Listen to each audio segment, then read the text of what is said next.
Hi there, how are you all doing today? It's a real pleasure to be here.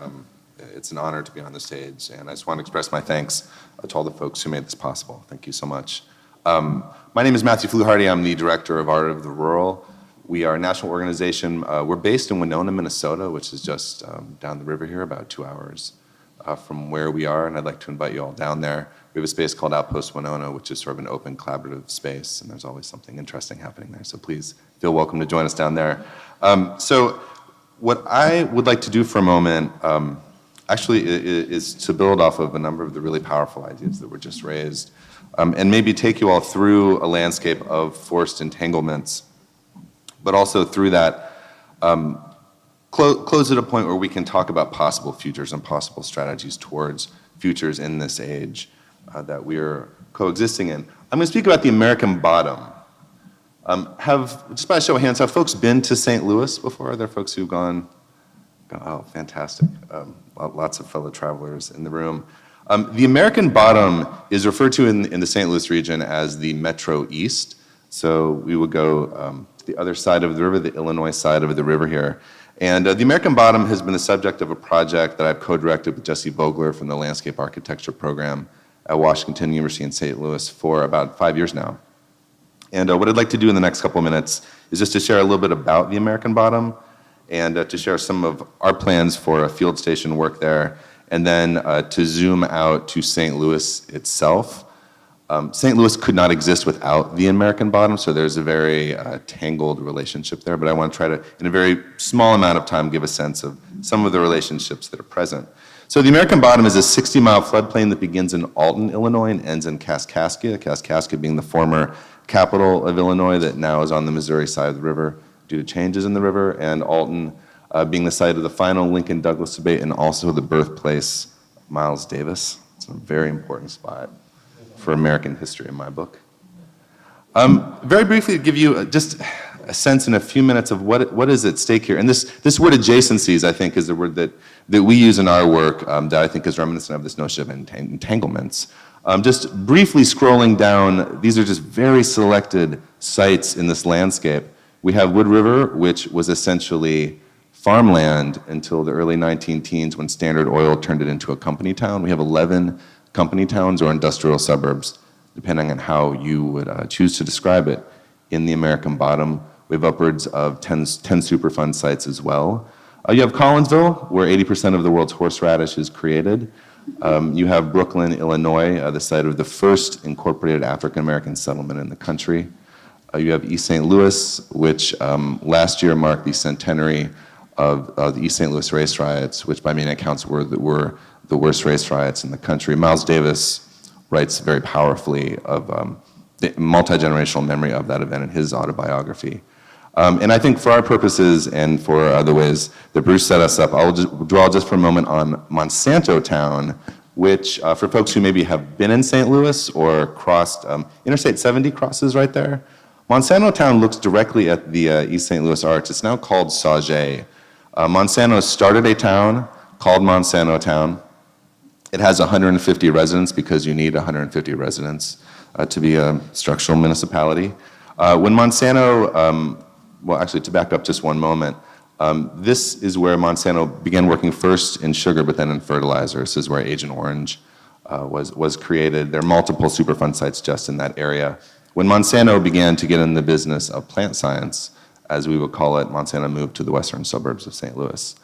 But what I want to just sort of like illustrate here through this is how we have these varied sites all the way down to Valmeyer, which was a town that was destroyed in the 1993 flood, rebuilt on a nearby bluff, and explicitly designed without public housing. It's now one of the sort of like micro suburbs of this region.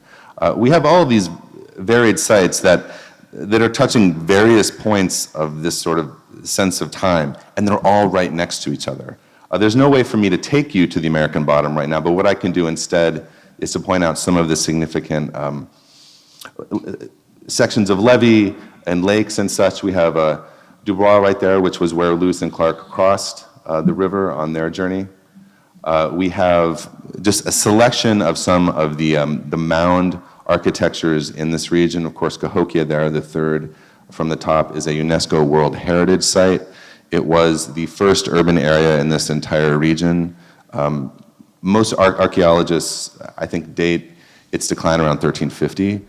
We think about St. Louis as being the urban center of this region, but this was the center of this urban part of the continent up until about 800 years ago. So those are some sites of the mounds. But what happens when you put these together is that they all run over each other. And this is where the sense of adjacencies becomes very powerful when you look at a very specific landscape in the Anthropocentric age, is that you suddenly find yourself, and I just want to say that I can't take you there, this is the embodied experience of being in the American bottom. It's one of confusion, it's one of contradiction, it's one of being at turns surprised and then at other turns horrified and challenged.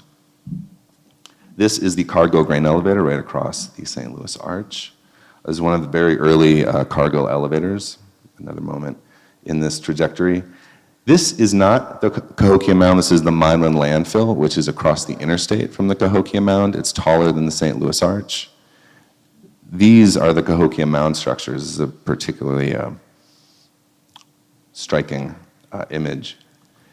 These are these same structures in the 1960s, and what you can see here by this, and this is where these adjacencies become very, very entangled, is that there was once a suburban neighborhood all around the mound system that is now our UNESCO World Heritage Site.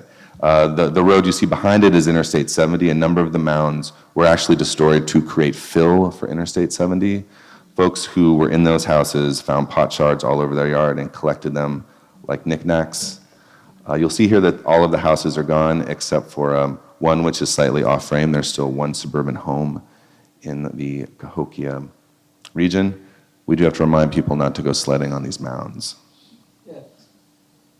So just to continue with as one sort of brief dip into this, just the figurative nature of mounds, this is Buckminster Fuller's design for a project he called Old Man River, which was an attempt to relocate all of East St. Louis into yet another sort of mound. It was on the books in the Illinois House up until I think 2007, really championed by a state representative from East St. Louis.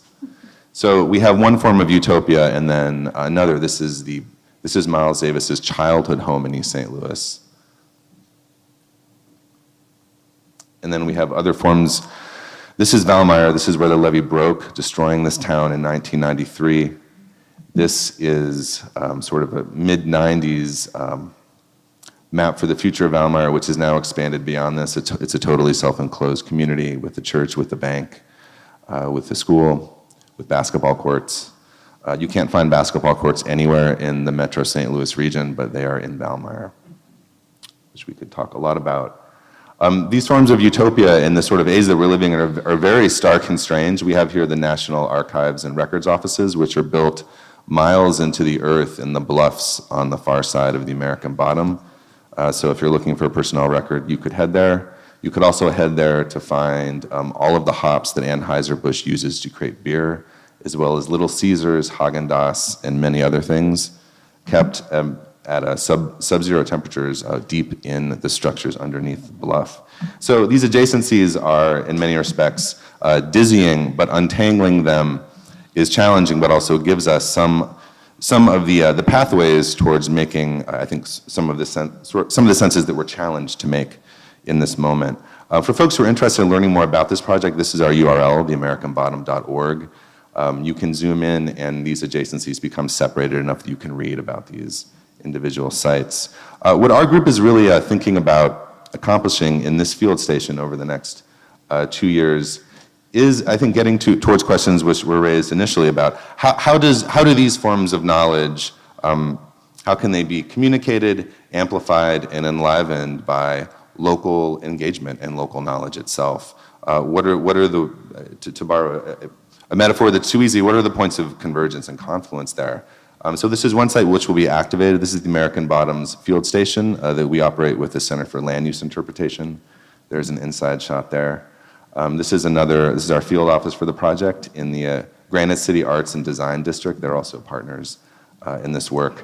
One strategy that we have used that we really look forward to expanding upon is bringing photographs, and this is a photograph, you can see it there in the distance, by Jennifer Colton, who's done amazing, amazing work on the American Bottom website and archive, finding ways to bring photographs of these communities back into municipal places and back into informal and informal cultural institutions. So this is the mayor's office in Sauget, Illinois, and he has one of the photographs of a zinc oxide mound there. I think one of the most important forms of knowledge as well is the vernacular, everyday language and experience of folks on the ground. And this is a project that my collaborator Jessie Vogler worked on with Treasure Redmond, who is an amazing poet from East St. Louis. And she worked with a number of high school students in East St. Louis to give them the scripts of the police interviews with victims of the East St. Louis race riots 101 years ago.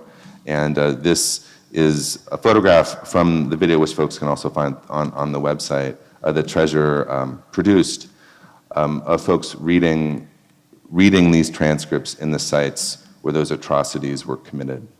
This photo doesn't do that justice, but just suggests that I think they're very powerful forms of collaboration that can occur within communities. Just to close, oh, that's too bad. You can't see it all. Wait a minute. And I can't either, which is okay, it's okay. What I wanted to suggest is that this field station is, the American Bottom is but a part of it. We're working with staff, thank you. Staff in archaeology and anthropology at Washington University, as well as preservationists, independent curators, and with the Luminary Center for the Arts, in particular James McAnally, who also is the director and editor of a fantastic publication called the Temporary Art Review, which folks may know in the room. And I think towards points that were raised, and after our workshop over the last couple days, I returned again to some of James's writing, and in particular how James has done a great job of synthesizing both sides of the river towards a critical discourse. And I can't read the top, but what I would say is, this is a section in the first of 3 pieces he wrote. Oh, also these appear in Art in America. He wrote 3 pieces for Art in America. And what he is talking about that cannot be seen is how the death of Michael Brown has really, not offers is the wrong word, has energized a conversation and an interrogation of a set of relationships in St. Louis. And that part is expressed far more clearly by James, but a model for the critical reinvention of the art word as a whole. And he says, somewhere in this mix, an alternate St. Louis is still taking shape. And I like that idea of alternateness. That's the futurity. Something different is being formed here. Perhaps for the first time since its peak more than a century ago, the city seems to be looking forward rather than toward a past when it was the 4th largest city in the United States. So its decline in very eerie ways runs against all of the arcs of acceleration we saw. It is no accident that St. Louis's creative rise has tracked with direct activism. Artists are taking more profound risks than they have in decades. Institutions and independent spaces are becoming more responsive to public needs, and many in the city are echoing critical theorist Grace Lee Boggs' sentiment that staying put is the most radical thing you can do. And I would say, just for the folks in our region of this far larger project, we're interested in how staying put and that staying puttedness, when brought together collaboratively with other colleagues, I think can elicit some really powerful illuminations. So thank you so much.